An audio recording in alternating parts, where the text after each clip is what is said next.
दोस्तों नमस्कार, मैं हूं विनीता यादव और आप देख रहे हैं न्यूज नशा, आदत हर खबर की। खबर बड़ी दिलचस्प है। संसद से राहुल गांधी जैसे ही बोल रहे हैं, सरकार के कान तुरंत खड़े हो जाते हैं। मंत्री जो हैं इर्द गिर्द बैठे होते हैं और तुरंत कहते हैं कि भैया आप सोच समझ कर बोलिए, वरना इसके परिणाम गंभीर भी हो सकते हैं।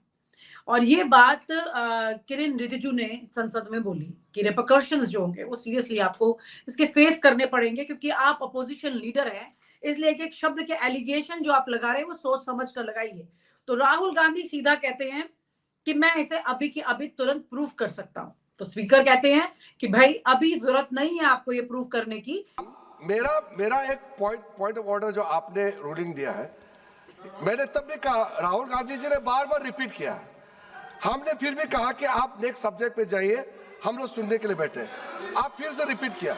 दो तीन मुद्दे आपने प्रधानमंत्री जी का नाम लेकर के आप जो शब्द इस्तेमाल किया और जो आपने एलिगेशन लगाया, मैं चेयर के माध्यम से मैं आपको अनुरोध करता हूं और ये मेरा डिमांड भी है कि आपने जितना एलिगेशन लगाया है, चेयरमैन ने रूलिंग देने के बावजूद भी आपने एलिगेशन लगाया, आपको ऑथेंटिकेशन करना पड़ेगा, क्योंकि आप लीडर ऑफ अपोजिशन है।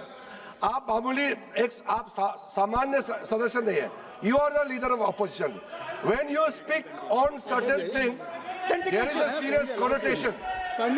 I would urge Honorable Leader of Opposition, because he is the Leader of Opposition, all the points he has made have serious repercussion. He must authenticate on all the allegations he has made. I will authenticate right now. I've got it. You have Because sir, let me authenticate. Kindly. Already you have taken 45 minutes. Kindly. Sir, let me authenticate, sir. But kindly. Sir, he has said to authenticate. I will authenticate right now. That you have to just give in advance, and that you have to. No, sir. I will authenticate right now. I'm authenticating. मैं आपसे नहीं मांग। I will say it and then I will give it. No, Mr. Rahul ji. I will say it now and I will give it. नहीं Rahul ji, I have it here. ये parliamentary affairs minister ने कहा, chair आपसे नहीं मांग रही अभी। Sir, you have asked for authentication now. You're not giving it to me. आप अपनी चीज को रखिए। आप रखिए अपनी चीज को। आपको नीचे पुला दिया। शायद ऑथेंटिकेशन वो क्या समझे, इधर ऑथेंटिकेट करता हूँ, ऑथेंटिकेट नहीं है। He should produce the proper document, proper record, otherwise और साइन करके देना है, अदरवाइज ऑथेंटिकेट। आप उनको बोलिए भाषण। सर यूएस गवर्नमेंट ने ऑथेंटिकेट कर दिया था। Speaker. आप कंक्लूड करें। Sir, Speaker, sir. Minister has asked me. फिर मिनिस्टर की बात मत करिए।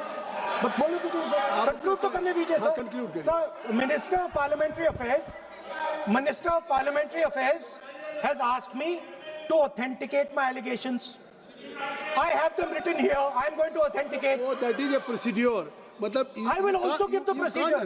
So then you have to follow that procedure. Yes, but I want to. Here you are only speech No, but and I want to budget. authenticate. Only you are just conclude. Point ये है, यहाँ पर बड़ा सवाल ये उठता है कि राहुल गांधी के होल सोल सरेंडर शब्द से बीजेपी को क्या दिक्कत है। बीजेपी के मंत्री, बीजेपी के नेता एकदम से बेचैन क्यों हो जा रहे हैं।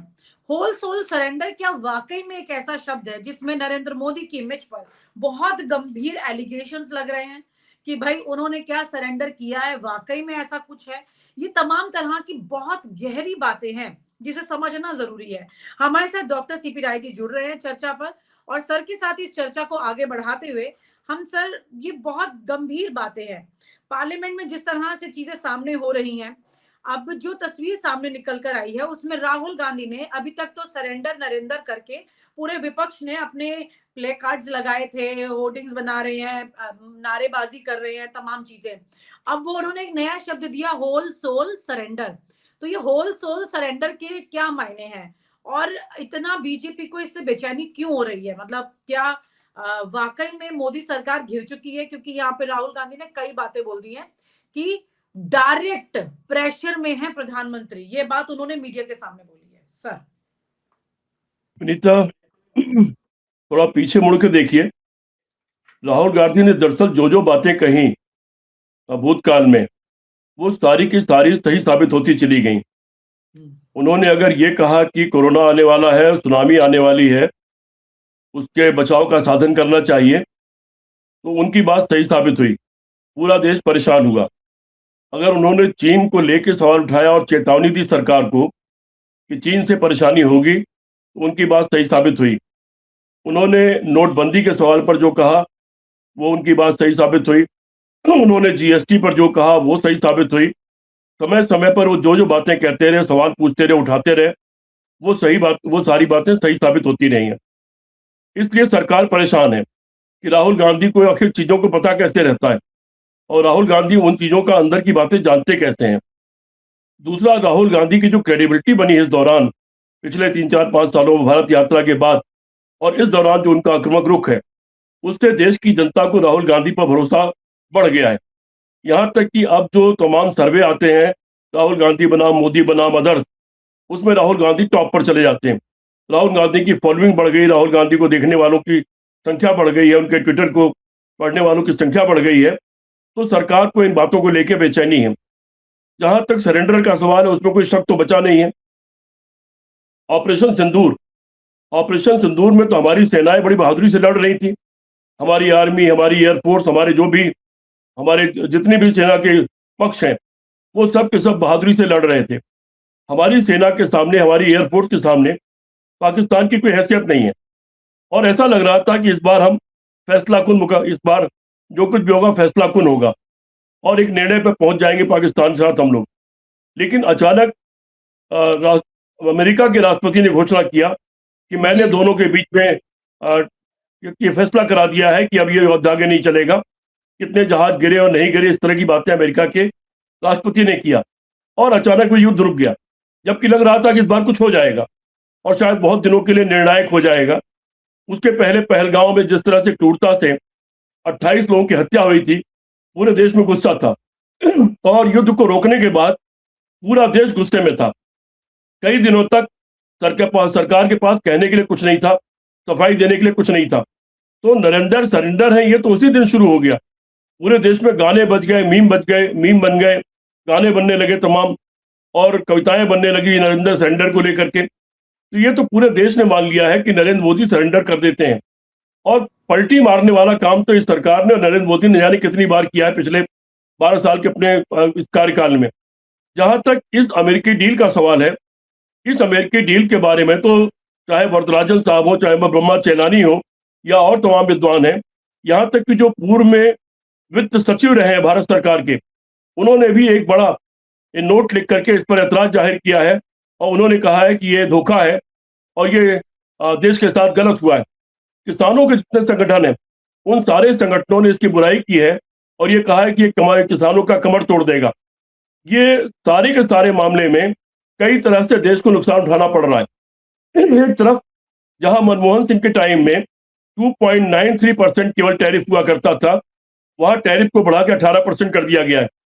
सीधे सीधे 15% से अधिक का घाटा देश को झेलना पड़ेगा। दूसरी तरफ अमेरिकी सामानों पर जो टैरिफ हुआ करता था, उसको या जीरो कर दिया गया या बहुत कम कर दिया गया है तमाम सामानों पर। बांग्लादेश के साथ भी एक डील हुई है कपड़ों को लेकर के, लेकिन उस डील में एक क्लॉज छोड़ दिया गया है कि अगर अमेरिकी कपड़ा या अमेरिकी यार्न, धागा, उससे बने हुए कपड़े अगर बांग्लादेश से आएंगे तो उस पर टैरिफ नहीं लगेगा। तो कम से कम उन्होंने बांग्लादेश को उतनी छूट दे दी है, लेकिन भारत को इस तरह की कोई छूट नहीं मिली हुई है। यहाँ सभी पर स्टेट में 18% टैरिफ लगा दिया गया है, और अमेरिका से जो सामान आएगा वो या तो शून्य पर आएगा या बहुत ही नॉमिनल उस पर टैरिफ लगेगा। दूसरे, जहां भारत अभी तक अमेरिका से 45 अरब डॉलर का सामान खरीदता था, वहां पर यह तय हो गया है कि 500 अरब डॉलर का सामान भारत खरीदेगा, जो 10 गुना से कहीं ज्यादा है, 12 गुना 13 गुना हो गया, जो कि ये बहुत व्यवहारिक तो नहीं दिखता, लेकिन ये एक फैसला हुआ है। और ये टैरिफ के भी जो फैसले हुए, जबकि ट्रंप का समय राष्ट्रपति के रूप में बहुत कम बचा है, उसके बाद अगले 5 साल तक इस टैरिफ की सारी बाइंडिंग इस पर लगा देना और सारे नियम तय कर देना, इस सरकार न तो ट्रंप के बस में होना चाहिए था, इस सरकार को करना चाहिए था। इस तरह से सारे लोगों का नुकसान हुआ है। फिर मक्का से लेके ज्वार, बाजरा और तमाम और चीजें जो वहां से आएंगी, और कई तरह के तेल और मिल्क प्रोडक्ट, इस टाइप की चीज़ों पर जो छूट दी गई अमेरिका के, तो भारत का जो कृषि जगत है उसको भारी नुकसान होगा। और ये ओवरऑल इस छूट से जो इम्पोर्ट एक्सपोर्ट करने वाले लोग हैं उनको भी बड़ा नुकसान होगा। दूसरी तरफ ये कौन होता अमेरिका कहने वाला कि हम तेल किससे खरीदें और न खरीदें? इस पूरे मामले में अमेरिका ने सीधे सीधे दबाव डाल दिया है कि हम न तो ईरान से तेल खरीदेंगे और न रूस से तेल खरीदेंगे। ईरान से हमारी बड़ी पुरानी दोस्ती रही है। हम चाबाहार पोर्ट को हम डेवलप कर रहे थे, जो स्ट्रेटेजिक रूप से भारत के लिए बहुत जरूरी था, पाकिस्तान को कंट्रोल करने के लिए भी और वैसे भी। लेकिन चाबाहार पोर्ट को आपने देखा कि इस बार के बजट में वहां का बजट बिल्कुल शून्य कर दिया गया है, और चाबाहार में जो हमारे लोग काम कर रहे थे वो अचानक वहां से वापस आ गए और भारत ने उससे हाथ खींच लिया। हमारा कम से कम 5000 साल पुरानी दोस्ती थी ईरान के साथ, और उससे सबसे सस्ता तेल हमको मिलता था। जहां तक रूस का सवाल है, वो हमारा अच्छे और बुरे वक्त का सबसे अच्छा दोस्त साबित होता रहा है, हर मुसीबत में हमारे काम आता रहा है, आजमाया हुआ दोस्त है। लेकिन उस रूस ने अभी बयान जारी किया है, कल बयान जारी किया रूस के मंत्री ने, और उन्होंने कहा है कि भारत अगर रूस से पेट्रोलियम पदार्थ नहीं लेगा तो 8 से 9 लाख करोड़ रुपए तक का भारत को नुकसान होगा। ये 8-9 लाख करोड़ का नुकसान ये नरेंद्र मोदी को नहीं होना है, ये भारतीय जनता पार्टी और आरएसएस को नहीं होना है, ये भारत की जनता को होना है। भारत की जनता को 8-9 लाख करोड़ रुपए का नुकसान करने का अधिकार नरेंद्र मोदी को किसने दिया है? आरएसएस और बीजेपी की सरकार को किसने दिया है? ये सारे मुद्दे विनीता, बहुत सारे मुद्दे हैं जो बिल्कुल देश विरोधी काम है। ये सब देश विरोधी चीजें हैं। निश्चित तौर पर इस पर अगर ठीक से बहस हो जाएगी, अगर इन बातों पर ठीक से चर्चा हो जाएगी सदन में, क्योंकि सदन वो प्लेटफॉर्म है जहां रिकॉर्ड में रहता है, देश के इतिहास में दर्ज होता है, उस चर्चा का असर पूरे हिंदुस्तान में पड़ेगा और ये लोग मुंह दिखाने लायक नहीं रहेंगे। वैसे तो चर्चा ये करने दें या ना बोलने दें, ऑलरेडी इनका माहौल ऐसा बन चुका है कि ये मुंह दिखाने लायक नहीं बने हैं, नहीं रह गए हैं, और ये हो गया है कि ये ट्रंप से दबाव में है। क्यों दबाव में है? ये सवाल बहुत बड़े पैमाने पर गली गली गांव। और आप हमसे जुड़े रहने के लिए सब्सक्राइब करें YouTube पर, फॉलो करें Twitter पर और लाइक करें Facebook पर। और ज्यादा जानकारी के लिए आपको टाइप करना होगा सिर्फ न्यूज़ नशा।